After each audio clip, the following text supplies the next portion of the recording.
अर्जुन विषाद योग प्रथम अध्याय का हमने विशद रूप से अध्ययन किया और द्वितीय अध्याय के 47वें श्लोक से लेकर के 51वें श्लोक तक की चर्चा हम लोगों ने प्रारंभ की थी, जिसमें कि श्री कृष्ण भगवान कर्मयोग का हमारे समक्ष महत्व प्रस्तुत करते हैं।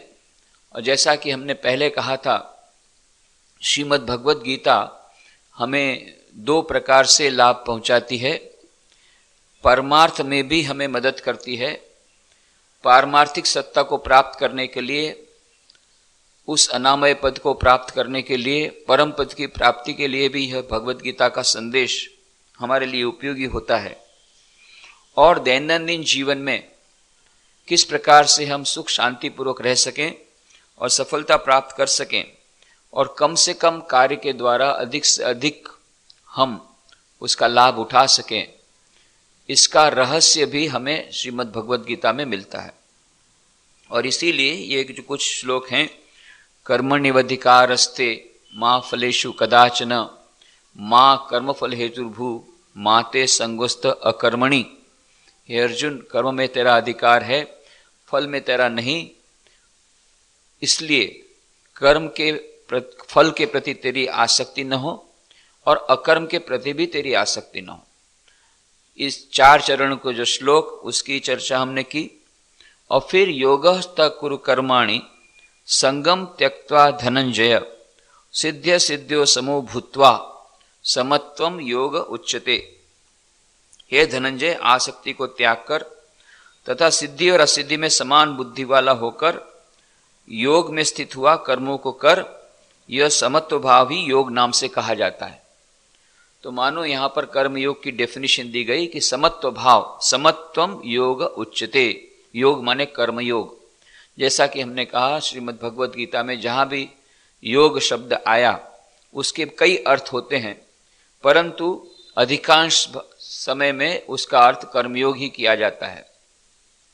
पातंजलि योग सूत्र में राजयोग के नाम से वह योग होता है, तो गीता में मुख्यतः कर्मयोग के नाम से ही यह योग, यदि उसको कोई प्रीफिक्स न हो, यदि उसे कोई विशेषण न लगाया गया हो, तो वह कर्मयोग ही होता है।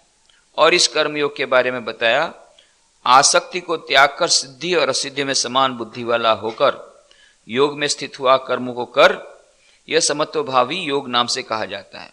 तो प्रश्न कुछ उपस्थित होते हैं इन श्लोकों की चर्चा करते समय कि पहले श्लोक में जब यह कह दिया गया कि कर्मों के फल के प्रति आसक्ति को त्याग दे, तो फिर से यह पुनरुक्ति क्यों की गई कि आसक्ति को त्याग कर सिद्धि और असिद्धि में समान भाव से रह करके यह समत्व भाव रख, उसी को योग कहते हैं।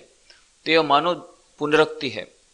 पर यहां पर समत्व बुद्धि का जो अर्थ कहा गया, सिद्धि और असिद्धि में संभाव रहने के साथ साथ जो आसक्ति का त्याग, वह केवल फल के प्रति आसक्ति का त्याग नहीं। किस प्रकार से कि किसी ने मानो कर्मों के फल की आसक्ति को त्याग किया और निस्वार्थ भाव से सेवा की, पर वो निस्वार्थ भाव से सेवा करते करते भी यह जो कार्य करता है वह मनुष्य, उस कर्मों के प्रति उसे आसक्ति हो सकती है। और जिसे हम कहते हैं कोई कोई वर्कोहोलिक हो जाते हैं। ये वर्कोहोलिक होने का मतलब होता है कर्मों का भी एक नशा होता है। मानो सेवा कार्य में लग गए तो कर्म के फल के प्रति आसक्ति नहीं है। क्यों? हम तो राहत कार्य कर रहे हैं, हम तो दूसरों को सेवा कर रहे हैं, हमारा उसमें कोई स्वार्थ नहीं है। तो यह आसक्ति का, कर्म के फल के प्रति आसक्ति का हमने त्याग कर दिया। हमें उसमें से कुछ लेना देना नहीं है। हम न तो सैलरी ले रहे हैं, हम न तो कोई वेतन ले रहे हैं, और निस्वार्थ सेवा कर रहे हैं। पर वो निस्वार्थ सेवा करते करते भी यह जो सेवा का जो कार्य है, वो करते करते सेवा के कार्य के प्रति यदि आसक्ति हो गई और सेवा का कार्य करने के लिए मानो कोई संस्था बनाई गई, आश्रम बनाया गया, कोई दूसरी एनजीओ बनाई गई, फिर उस कार्य से प्रशंसा मिली और उसके बाद में फिर एक प्रकार का नशा लग गया और भी गवर्नमेंट की ग्रांट ले आओ, और वहां से गवर्नमेंट ने कहा भाई ट्राइबल डेवलपमेंट के बहुत सारे ग्रांट बची हुई है, आप लोग थोड़ा इसको स्वीकार कीजिए, क्योंकि हम लोग के अभी तुरंत हम लोग को दिखाना है 31 मार्च के पहले इतना ग्रांट कर देना चाहिए। तो आते हैं फिर गवर्नमेंट ऑफिसर्स, वो भी पीछे आए। तो इस प्रकार से एक नशा लग जाता है कि इतने लोग पूछने लग गए। शुरू किया था निस्वार्थ सेवा, अभी भी उसमें निस्वार्थ सेवा है, हम न वेतन ले रहे हैं, वह सेवा का ही काम हो रहा है, गांव की उन्नति के लिए काम कर रहे हैं। तो उसमें उत्साह तो अवश्य होना चाहिए, उत्साह होने के साथ साथ कार्य में उद्यम भी होना चाहिए, यह भी बहुत अच्छा है। पर ये करते करते कार्य में एक रस आता है, सेवा के कार्य में रस आने लगता है। यह रस आना वो भी बहुत अच्छा है, क्योंकि वो रस आएगा तभी तो हम उद्यम के साथ काम कर सकेंगे। और उसके ऊपर एक अवस्था आती है जब कार्य का नशा हो जाता है, यह वर्काहोलिक यदि मानव हो जाता है, तो फिर वह मानो इस कार्य के नशे में अपने जीवन के उद्देश्य को भूल जाता है। और इसलिए कार्य के प्रति आसक्ति को भी त्याग करना पड़ेगा। और ये कार्य का 2 प्रकार से आसक्ति की बात कही गई। जब हम फलासक्ति, फल के प्रति आसक्ति का त्याग की बात कहते हैं, तो यह मानो भोक्तापन के त्याग की बात है कि मैं फल नहीं भोगूंगा। परंतु एक कर्तृत्व कर्म का जो आसक्ति है कि मैं कार्य कर रहा हूं, मैं सेवा कार्य कर रहा हूं, मैं यह कर्म कर रहा हूं, यह जो कर्तृत्व की भावना है, तो भोक्तापन का त्याग साथ साथ में कर्तापन का त्याग, यदि ये दोनों कर्तापन के प्रति कर्तृत्व जो भावना है उसके प्रति अनासक्ति और भोक्तृत्व की जो भावना है उसके प्रति अनासक्ति, ये दोनों एक साथ नहीं आएगी। कर्तृत्व का भान और भोक्तृत्व का भान, ये दोनों यदि नहीं जाएंगे तो वह सच्चा कर्मयोग नहीं होगा। तो यह जो कर्मयोग, यह जब हम लोग आचरण करते हैं, अपने जीवन में जब कर्म करते हैं, जीवन में जब ये कर्मयोग का आचरण करने का प्रयत्न करते हैं, तो इस प्रकार की बहुत सारी परिस्थितियां निर्माण होती है जिसमें हम अपने आप को भूल जाते हैं और हम रास्ता भटक जाते हैं। इसीलिए श्री कृष्ण भगवान ने इतने विस्तार से समझाया, फिर से समझाते हैं कि किस प्रकार से न केवल कर्मों के फल के प्रति आसक्ति का त्याग करना है, परंतु कर्म के प्रति जो आसक्ति है उसका भी त्याग करना है। और सभी जगह पर, और फिर कहा सिद्धि और असिद्धि में समबुद्धि। तो जब फल की आसक्ति का त्याग कर दिया तो सिद्धि असिद्धि कब आती है? जब फल आता है। तो फल की आसक्ति का त्याग करने का कर दिया, तो फिर से क्यों कहा सिद्धि और असिद्धि में समान रहो? तो सिद्धि मतलब उसके 2 अर्थ हो गए। सिद्धि मतलब सफलता और असिद्धि मतलब असफलता। तो सफलता और असफलता में भी समदृष्टि रहे। तो फल के प्रति अनासक्ति होगी तो फल या तो सफलता के रूप में आएगा या असफलता के रूप में आएगा। तो हमने यदि फल के प्रति अनासक्ति रखी तो हम सफलता और असफलता के प्रति भी अपने आप अनासक्ति आएगी। तो फिर से क्यों कहा?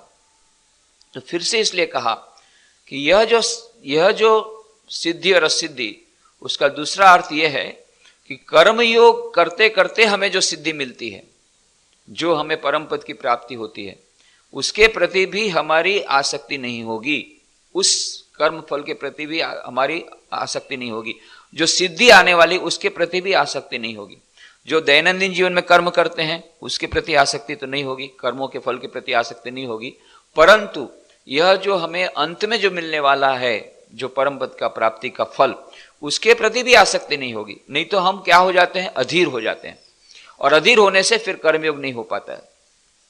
श्री मां शारदा देवी को किसी ने कहा, किसी ने पत्र लिखा कि मां, मैं तो यहाँ पर उत्तरकाशी में आया हूँ, इतने साल से, इतने समय से मैं तपस्या कर रहा हूँ, इतने जप कर रहा हूँ, फिर भी तो ठाकुर दर्शन नहीं दे रहे हैं।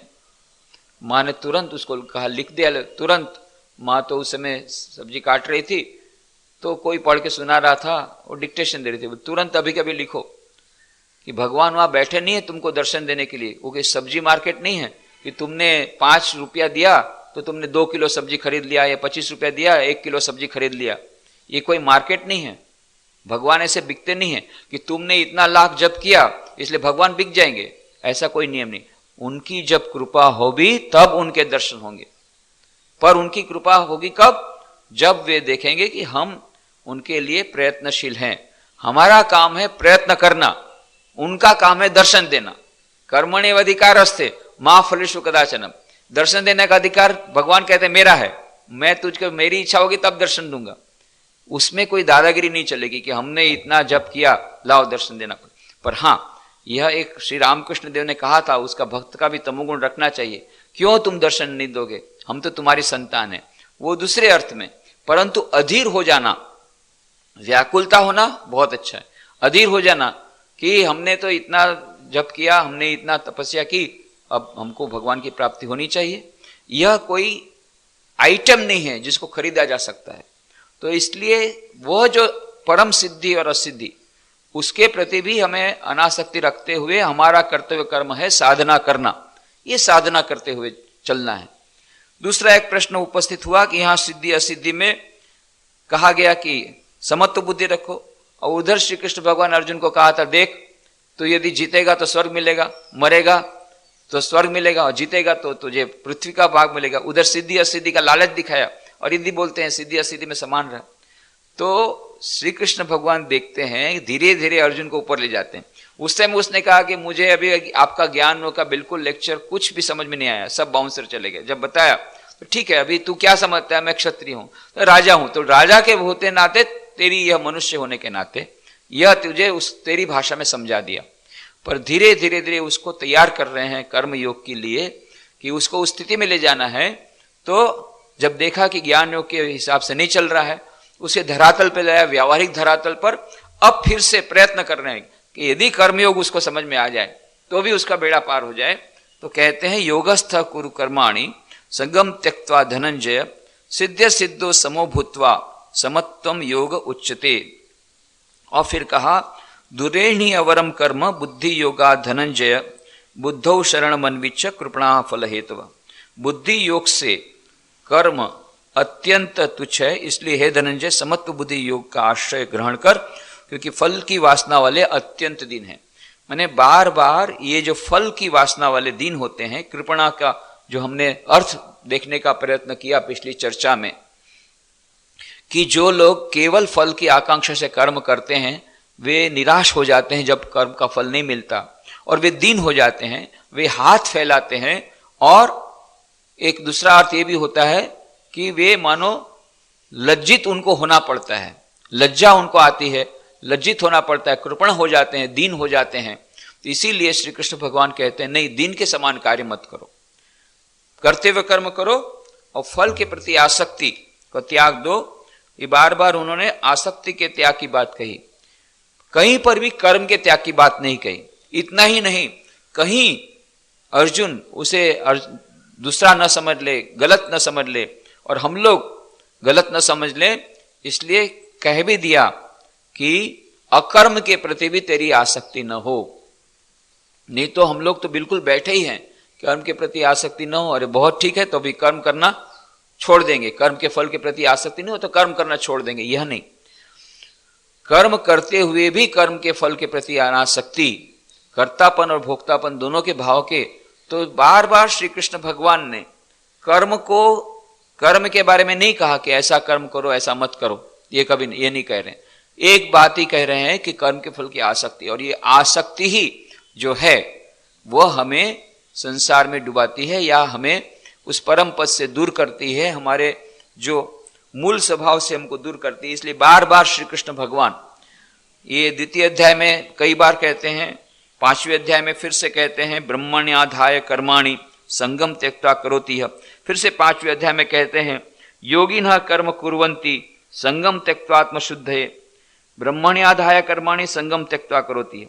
ब्रह्मणी आधाय, ब्रह्म को आधार बना करके सब कर्म करो और कर्म के प्रति आसक्ति का त्याग करो। फिर से योगिनः कर्म कुर्वन्ति संगम त्यक्त्वात्मशुद्धये। योगी लोग जो रहते हैं वे कर्म करते हैं किस प्रकार से, आत्मशुद्धि के लिए। किस प्रकार से, संगम त्यक्त्वा, आसक्ति का त्याग करते हुए। फिर 18वें अध्याय में कहेंगे एतान्यपि तु कर्माणि संगम त्यक्त्वा फलानि च। तो फलों के प्रति आसक्ति को त्याग करके इस प्रकार तू कर्म कर, संगम त्यक्त्वा फलम चैव। फिर से 18वें अध्याय में कहा कि आसक्ति का, ये फल के आसक्ति का त्याग कर। तो इस प्रकार से बार बार वे श्री कृष्ण भगवान बाद में भी कहेंगे।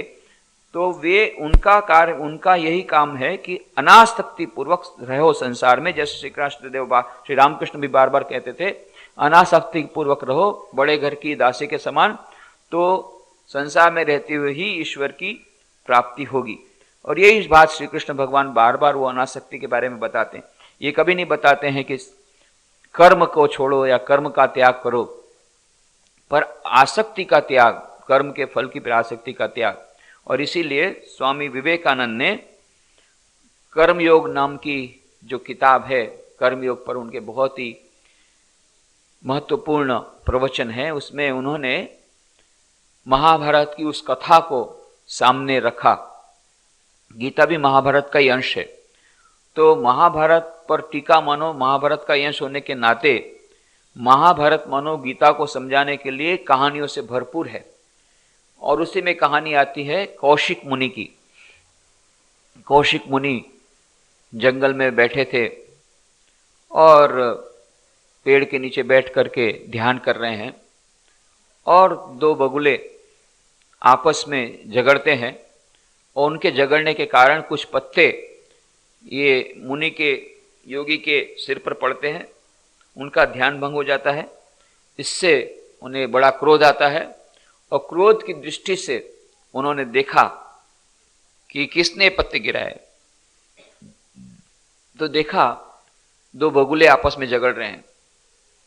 उन्होंने क्रोध की दृष्टि से उन दोनों की ओर देखा, तुरंत दोनों बगुले यह जल करके मर गए और नीचे गिर गए।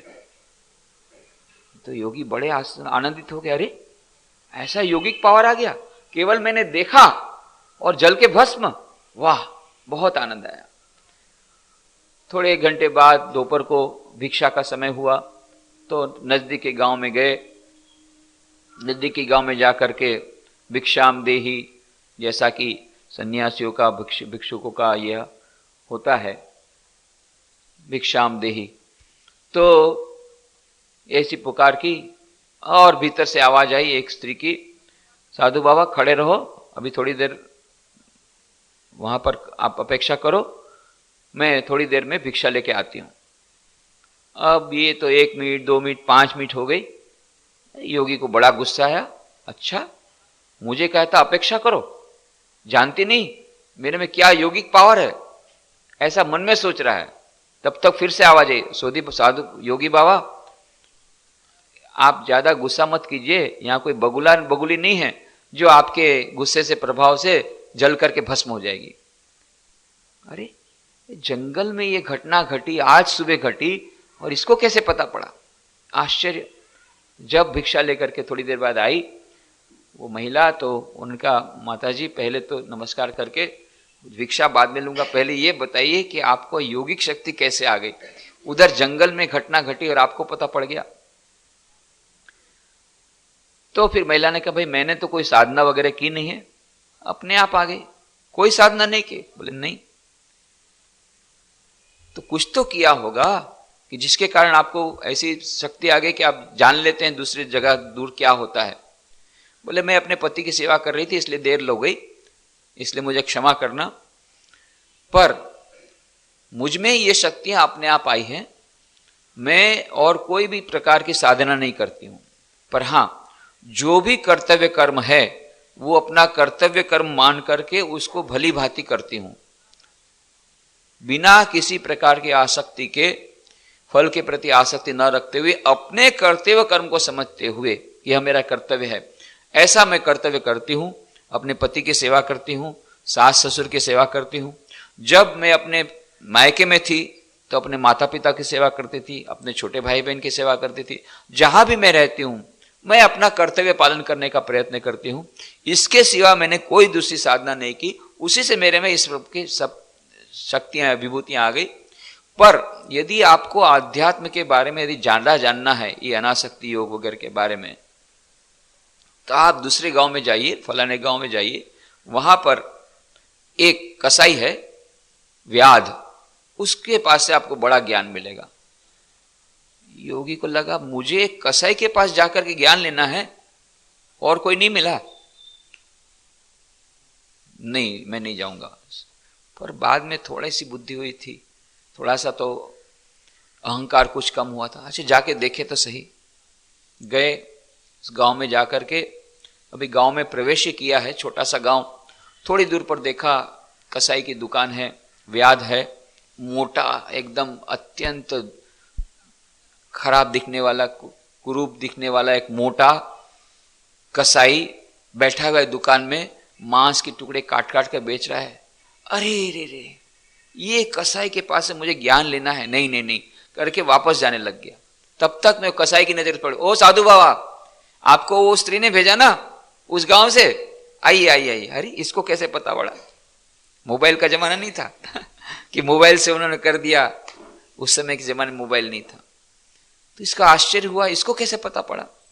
फिर बोला आइए आइए साधु बाबा बैठिए।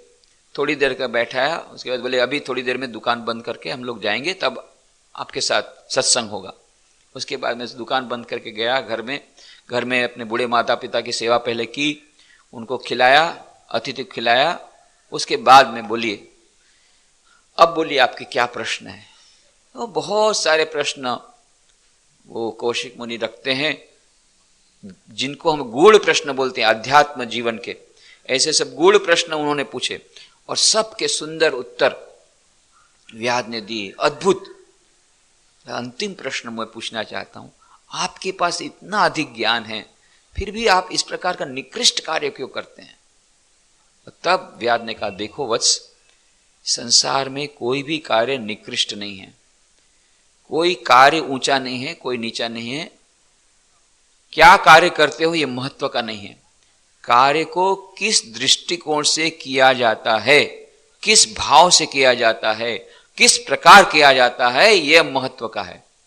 अनासक्ति पूर्वक संसार कर्म करने से कोई भी कार्य हो, वह कार्य भगवान की पूजा बन जाता है और उस ईश्वर को प्राप्ति का माध्यम बन जाता है, परम पद की प्राप्ति का माध्यम बन जाता है। और अच्छा सच्चा कार्य यदि ठीक से न किया गया हो, ठीक भावना से न किया गया हो, आसक्ति पूर्वक किया गया हो, तो वह हमें उस परम पद की प्राप्ति तक नहीं पहुंचाएगा। इसलिए श्री कृष्ण भगवान ने यहां पर अर्जुन को कहा, बुद्धि युक्त जहातीह उभे सुकृत दुष्कृते तस्मात् योगाय युज्यस्व योग कर्मसु कौशलम। यह जो व्याध ने जो उपदेश दिया था वो महाभारत में व्याध गीता के नाम से है, वो भी एक गीता है, वो व्याध गीता है, व्याध गीता, उसमें यह उपदेश सारे दिए गए। तो कहने का मतलब श्री कृष्ण भगवान कहते हैं कौन सा कार्य यह महत्व का नहीं, पर कार्य के फल के प्रति आसक्ति यह मुख्य बात है। और यदि इस प्रकार से कर्तव्य कर्म से बुद्धि से कोई कर्म किया गया, फलासक्ति को त्याग करके सुकृत दुष्कृते, उधर बताया था सिद्धि असिद्धि में समान रहना, और अभी फिर से बोला फल में भी अनासक्ति रहे, और इसमें फिर से दूसरी एक बात कही, बुद्धि युक्त जहातीय उभे सुकृत दुष्कृते तस्मात् योगायुजस्य योग कर्मसु कौशलम। समत्व बुद्धि रूप युक्त पुरुष पुण्य पाप दोनों को इस श्लोक में ही त्याग देता है, अर्थात उनसे लिपायमान नहीं होता। इसे समत्व बुद्धि रूप योग के लिए चेष्टा कर, यह समत्व बुद्धि रूप योग ही कर्मों में चतुरता अर्थात कर्म बंधन से छूटने का उपाय है। योग कर्मसु कौशलम, इसका भी हमने कहा था, योग कर्मसु कौशलम के विभिन्न अर्थ दिए गए कि यह जो समत्व रूपी बोध, योगम समत्वम योग उच्यते और योग कर्मसु कौशलम, योग की ये दो परिभाषाएं दी गई, दोनों एक दूसरे की परिपूरक भी हैं। जिस प्रकार से यह समत्व बुद्धि रूप जो योग है वही कर्म की कुशलता है, और इसका दूसरा अर्थ किसी ने दिया कि कर्म की कुशलता ही यह योग है। योग माने ईश्वर को प्राप्ति का साधन, और यह जो कर्म की कुशलता है उसमें समत्व बुद्धि रूप कुशलता वो भी होनी चाहिए, और साथ साथ में जो कुछ भी कार्य करते हैं वो दक्षता पूर्वक किया जाए। और यदि सचमुच में दक्षता पूर्वक कार्य किया जाए, परफेक्शन, ये परफेक्शन ही हमें उस परम सिद्धि की ओर ले जाएगा। यदि हम अपने इस प्रकार के दैनंदिन जीवन के कार्य में भी हम देखें तो अधिकांश समय हमारा मन जो है वो बिखरा हुआ रहता है, या अतीत की चिंता में रहता है, या अतीत में जो घटनाएं घटी उसके चिंतन में मग्न रहता है, और या भविष्य की चिंताओं में मग्न रहता है, परंतु वर्तमान में हमारा मन नहीं रहता, हमारा कंसंट्रेशन ये नहीं रहता। इसका कारण क्या है? एकाग्रता। ये एकाग्रता बिखर जाती है उस आसक्ति के कारण। तो या तो भूतकाल में रहता है या भविष्य में, वर्तमान में नहीं रहता। जब हम वर्तमान में रहते हुए कार्य करते हैं सब कुछ भूल करके और उसमें निमग्न हो जाते हैं, तब वह कार्य दक्षतापूर्वक किया गया ऐसा हम कह सकते हैं। और उसके साथ साथ वह समत्व बुद्धि रूप यदि योग आ जाए तो ये दोनों मिलकर के वह योग कर्मसु कौशलम, तब वह कर्म की कुशलता हमें योग की तरफ ले जाती है। कोई एक संगीतकार है, वह जो कुशल संगीतकार है, वह जब सचमुच में उस जिस प्रकार का संगीत गा रहा है, गीत गा रहा है या भजन गा रहा है, उसमें तल्लीन हो जाता है,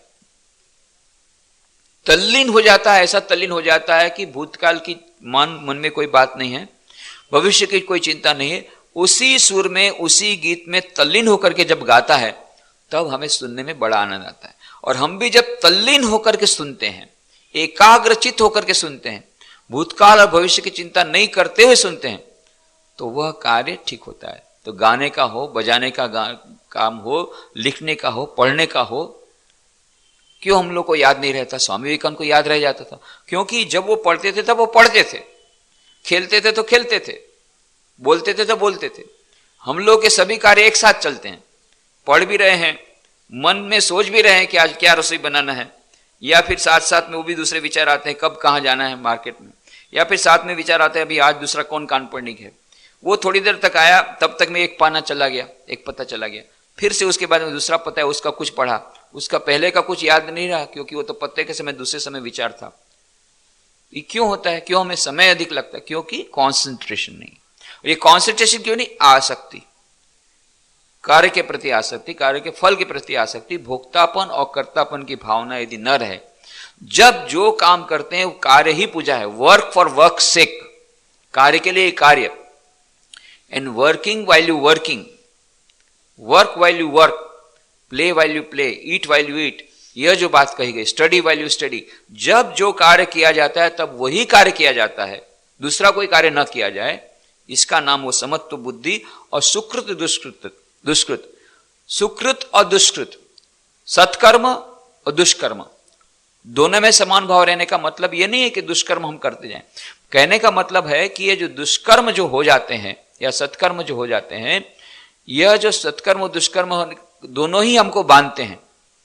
इसको याद रखना कि सत्कर्म से हमें पुण्य मिलेगा और दुष्कर्म से पाप मिलेगा, और ये दोनों ही जंजीरें हैं, एक सोने की और एक लोहे की जंजीर, ये दोनों ही जंजीरें हमें उस मुक्ति से, मोक्ष से, उस परम पद की प्राप्ति के रूप में बाधक में होगी।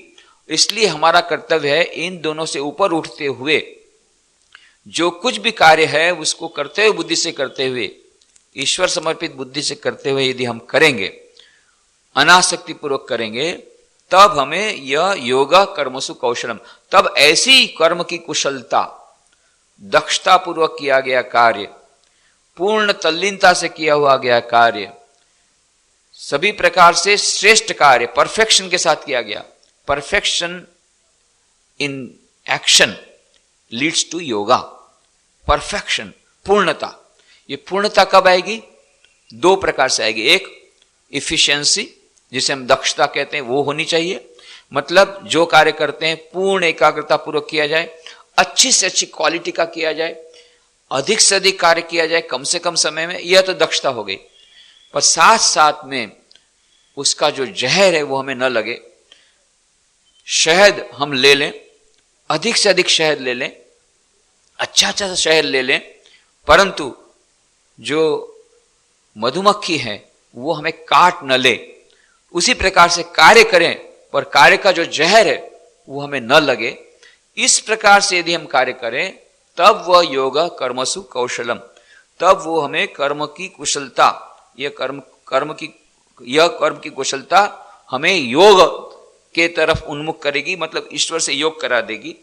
और या फिर उसको दूसरा अर्थ में लेते हैं तो यह जो समत्व रूपी बुद्धि योग है, यही हमें कर्म की कुशलता की ओर अग्रसर करता है। जब हम समत्व बुद्धि रूप रखते हैं तो प्रत्येक कार्य हमारा संपूर्ण होता है, पूर्ण होता है, अच्छा होता है, निखरता है, हमें ठीक ठीक सफलता दिलाता है। तो सफलता असफलता, यह पैराडॉक्स है। सफलता असफलता में समत्व बुद्धि रूप रोक रखने से हमें अधिक सफलता मिलती है। सफलता की चिंता कम करने से अधिक सफलता मिलती है। सफलता के लिए जो कार्य, जिस प्रकार का कार्य आवश्यक, इस प्रकार के कार्य में डूब जाने से, एकाग्रता पूर्वक कार्य करने से हमें अधिक सफलता मिलती है। यह हमें याद रखना पड़ेगा। तो यहां पर यदि हम आध्यात्म या पारमार्थिक जगत की बात न करें कुछ समय के लिए, कुछ लोग कहते हैं भाई हमें परमार्थ से कुछ लेना देना नहीं है, तो दैनंदिन जीवन के लिए भी जो व्यावहारिक हमारे कार्य हैं उसमें भी हमें यदि कुशल होना है, योगा कर्म से कौशलम, हम कर्म की कुशलता चाहते हैं, उसमें भी यदि हम कुशलता चाहते हैं, बिजनेस एंटरप्राइज में कुशलता चाहते हैं, पढ़ाई में कुशलता चाहते हैं, यदि उसमें भी हम जीवन में सफलता चाहते हैं, यदि कोई परमार्थ नहीं चाहते, दैनंदिन जीवन में सफलता चाहते हैं, उसके लिए भी यह श्री कृष्ण भगवान ने जो कर्मयोग की ये जो सुकृत दुष्कृत सिद्धि असिद्धि उसमें समान भाव रखने की चेष्टा करेगा, उस प्रकार का मेंटल इक्विलिब्रियम, ये मानसिक समतुल्य की भावना जितनी हमारे जीवन में आएगी उतनी मात्रा में हम अपने कार्य में अधिक अपने मन को निमग्न कर सकेंगे, तल्लीन कर सकेंगे।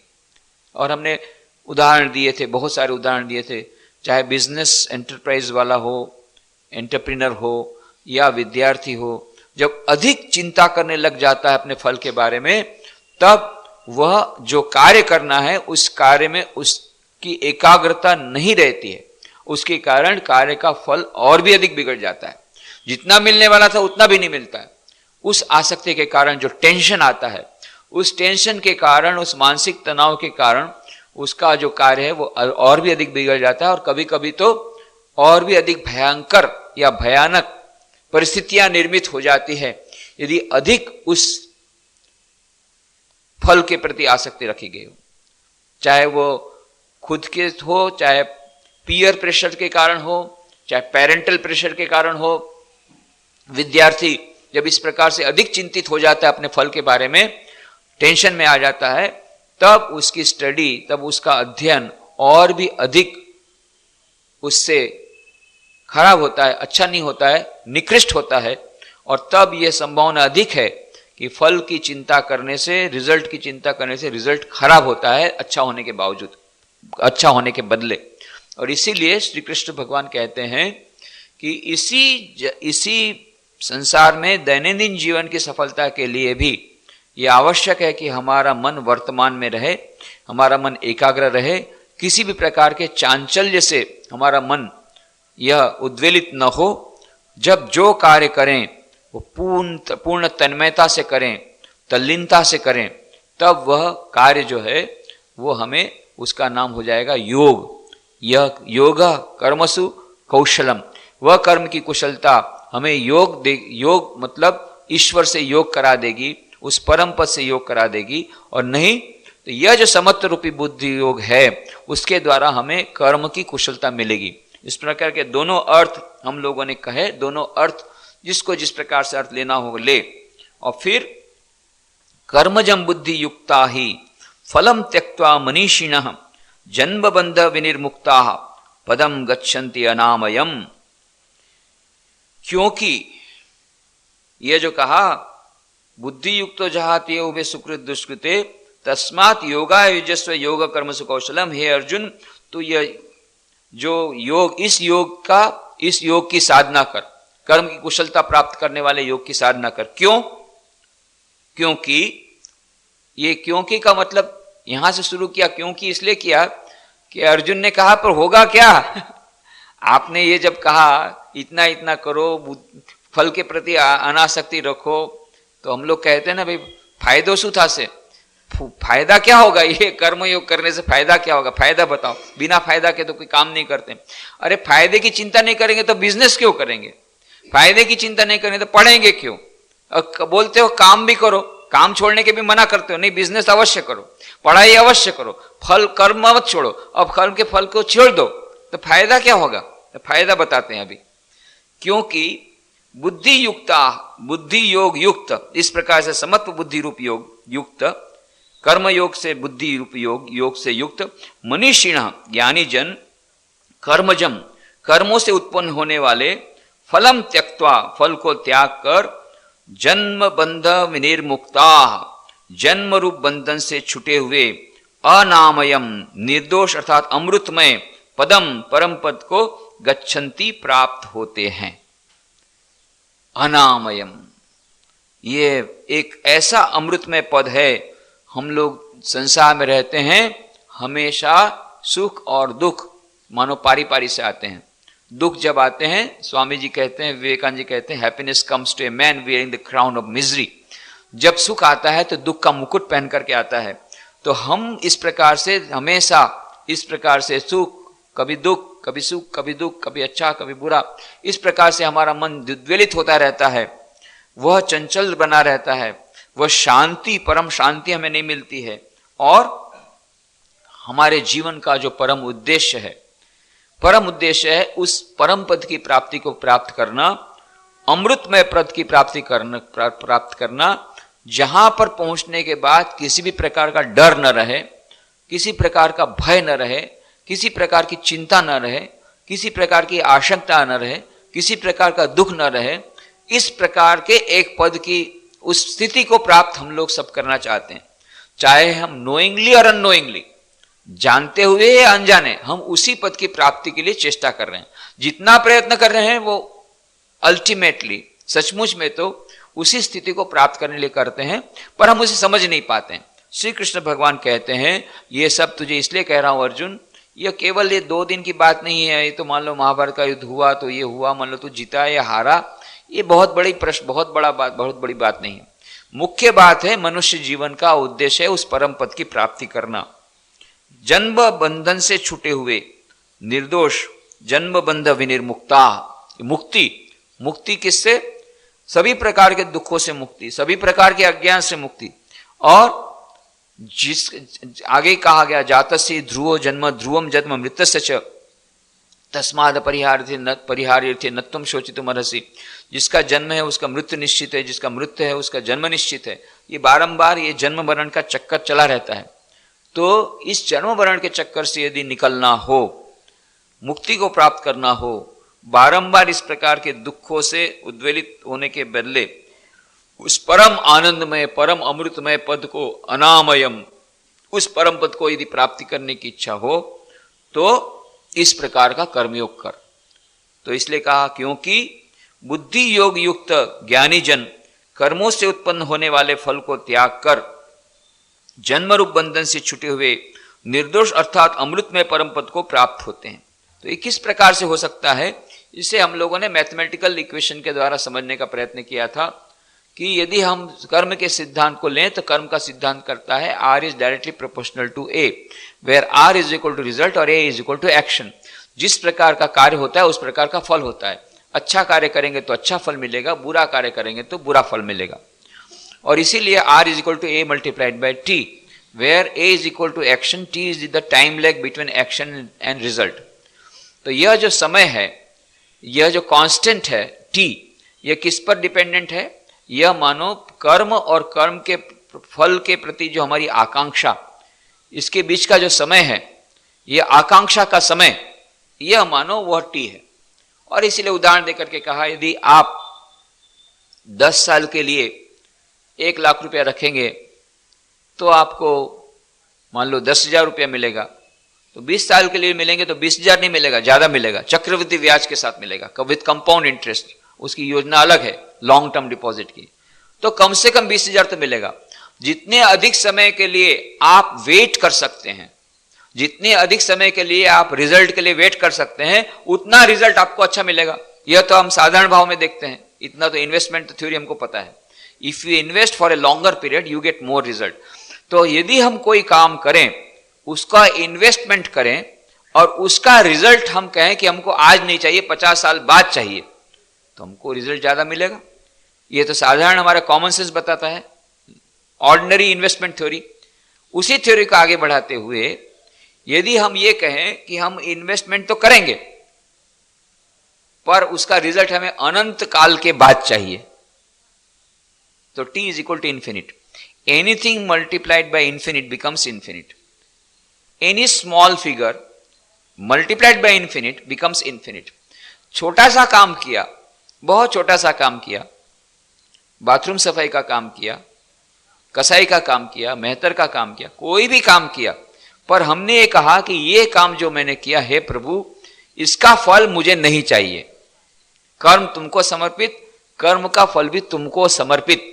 यदि ये कह दिया तो उसका मतलब ये है कि हमें कर्म का फल का जो समय है, वो मेरा समय जो प्राप्त करने का समय इन्फिनिट है, अनंत काल तक मैं उसका फल नहीं चाहता। तो क्या होगा? अनंत गुना फल मिलेगा। ये पैराडॉक्स है। हम यदि कुछ समय के लिए हमने कुछ काम किया और उसको हमें तुरंत फल चाहिए तो तुरंत मिलता है, कम मिलता है। हम कहते हैं कि नहीं, हमें दीर्घ काल के बाद चाहिए तो अधिक सम फल मिलता है। और यदि हम कहते हैं कि नहीं, मुझे अनंत काल तक फल नहीं चाहिए, तो अनंत की प्राप्ति होती है। ये कॉमन सेंस से भी हम सीख सकते हैं। हम दैनंदिन जीवन में देखते हैं कि इन्वेस्टमेंट करो, जल्दी से चाहिए, क्विक। हम करंट अकाउंट 3% ब्याज, 3% ब्याज, सेविंग में रखो 1 साल के 5% ब्याज, लॉन्ग टर्म डिपॉजिट 8% इंटरेस्ट, 8% ब्याज, अधिक समय के लिए रखो दूसरी डिपॉजिट और अधिक परसेंटेज और अधिक ब्याज मिलेगा, तो मूल के साथ और ज्यादा मिलेगा। परंतु यदि हम कहेंगे हमें अनंत काल के लिए डिपॉजिट रखना है, तो अनंत काल का डिपॉजिट मतलब होता है, हे ईश्वर, कर्म तुम्हें समर्पित, कर्मों का फल तुम्हें समर्पित, कर्मों का फल मुझे चाहिए ही नहीं, अनंत काल तक मुझे उसका फल नहीं चाहिए, तो वो अनंत फल मिलेगा। यह एक विशेष यह बात। तो इसीलिए श्री कृष्ण भगवान कहते हैं, कर्मजम बुद्धि युक्ता ही फलम त्यक्त्वा मनीषिणः जन्म बंध विनिर्मुक्ता पदम गच्छन्ति अनामयम। क्योंकि बुद्धि योग युक्त ज्ञानी जन कर्मों से उत्पन्न होने वाले फल को त्याग कर जन्म रूप बंधन से छुटे हुए निर्दोष अर्थात अमृतमय परम पद को प्राप्त होते हैं। तो यह परम पद की प्राप्ति यही जीवन का उद्देश्य है। और यदि हम कर्म फल के प्रति आसक्ति का, यदि हम लोग उस आसक्ति को रख कर यदि कर्म करेंगे तो हमें दुख मिलता है। कितने प्रकार के दुख मिलते हैं, कितने प्रकार के ताप मिलते हैं, उसका कुछ वर्णन पतंजल योग सूत्र में बहुत अच्छी तरह कहा गया। एक उसका निर्देश मात्र कहा गया, परंतु उसकी चर्चा हम अगले रविवार को करेंगे कि किस प्रकार से यदि हम उस कर्मयोग के आधार को बनाते हुए अनासक्ति पूर्वक कर्म करते हैं तो अनामयम पद प्राप्त होता है, उस परम पद की प्राप्ति होती है। परंतु यदि उस कर्म योग को न करते हुए साधारण रूप से जिस प्रकार से कर्म करेंगे उसी प्रकार से कर्म करेंगे तो कितने प्रकार के दुख आते हैं, कितने प्रकार के ताप आते हैं, कितनी प्रकार की व्याधियां होती है। इच्छा और वासनाओं से युक्त होकर के कर्म करें तो उससे क्या ताप और क्या व्याधि होती है, उसका कुछ वर्णन, कुछ संकेत पतंजलि योग सूत्र में सूत्र के रूप में बताया गया। व्याख्या ज्यादा नहीं की गई पर सूत्र रूप में बताया गया। यह मानो श्री कृष्ण भगवान ने उसी को यहां पर में उसका दूसरा पक्ष रखा कि यह तो सब होगा, परंतु यदि अनासक्ति पूर्वक कर्म किया जाए तो कोई दुख या ताप नहीं रहेगा। उतना ही नहीं, उस परम पद की प्राप्ति हो जाएगी। तो यह जो कर्मयोग, ये बहुत ही समझना, आगे भी कर्मयोग में भी तीसरा अध्याय कर्मयोग का है, उसमें फिर से कर्मयोग के बारे में और भी चर्चा की जाएगी। परंतु यह जो श्रीमद् भगवद गीता पर तो बहुत सारी टीकाएं, बहुत सारे भाष्य लिखे गए, अर्वाचीन, प्राचीन, कितने कॉमेंटेटर कहा है। तो हमारे जो अर्वाचीन है, आधुनिक युग के जो कॉमेंटेटर, उसमें एक है लोकमान्य तिलक। लोकमान्य तिलक तो गीता जी को कर्मयोग का ही एक शास्त्र कहते हैं, कर्मयोग का शास्त्र।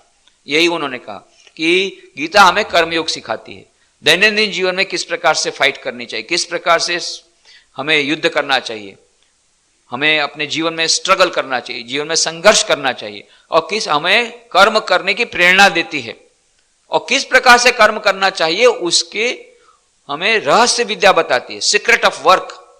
किस प्रकार से कार्य करने से कार्य का जहर भी न लगे और फिर वही कार्य हमें योग की ओर उन्मुख करे और उस परम पद की प्राप्ति को करा दे।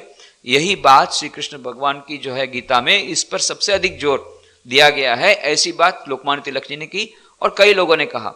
और जब गांधी जी ने गीता पर केवल अनुवाद प्रकट किया तो उसका नाम अनासक्ति योग रखा, कर्म योग नहीं रखा।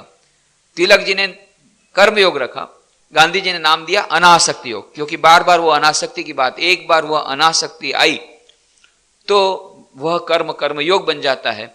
एक साधारण छोटा सा कर्म भी उस परम पद की प्राप्ति को बनने का साधन बनाता है, पर वो अनासक्ति।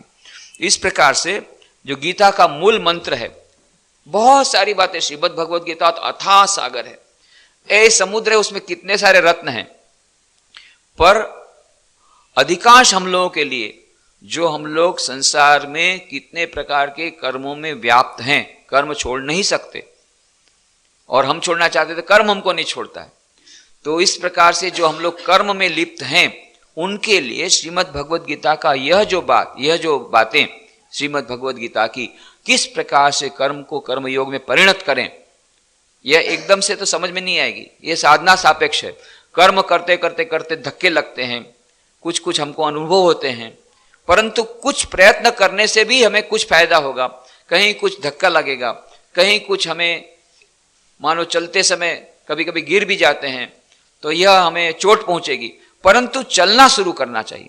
तो गीता के श्रीमद् भगवद गीता में जिस प्रकार से कर्मयोग की जो भावना कही गई, उसका आचरण करने से अधिक स्पष्ट होगा, ऐसे केवल सुनने से स्पष्ट नहीं होगा। जब हम उसका आचरण करने का प्रयत्न करेंगे तब मन में कई शंकाएं आएंगी, फिर उन शंकाओं का समाधान भी श्रीमद् भगवद गीता में मिल जाएगा। अर्जुन ने ही कई प्रश्न पूछे हैं और कई प्रश्न इस प्रकार के भाष्यकार ने उठाए हैं, उनको समझना पड़ेगा। परंतु यह जो हमारी समझ शक्ति यह अधिक पैनी तब होगी जब हम उस पर आचरण करना प्रयत्न करेंगे, और यह अत्यंत महत्व का है, और ये हमारे ऑफ डायरेक्ट रेलेवेंस, दैनंदिन जीवन में अत्यंत उपयोगी। और केवल यह कर्मयोग की कला यदि हम सीख लें भगवद गीता से, तो हमारा जीवन धन्य बन जाएगा, हमारा मनुष्य जीवन भी धन्य हो जाएगा। तो आगे की चर्चा हम अगले रविवार को करेंगे। आज यही समाप्त करें।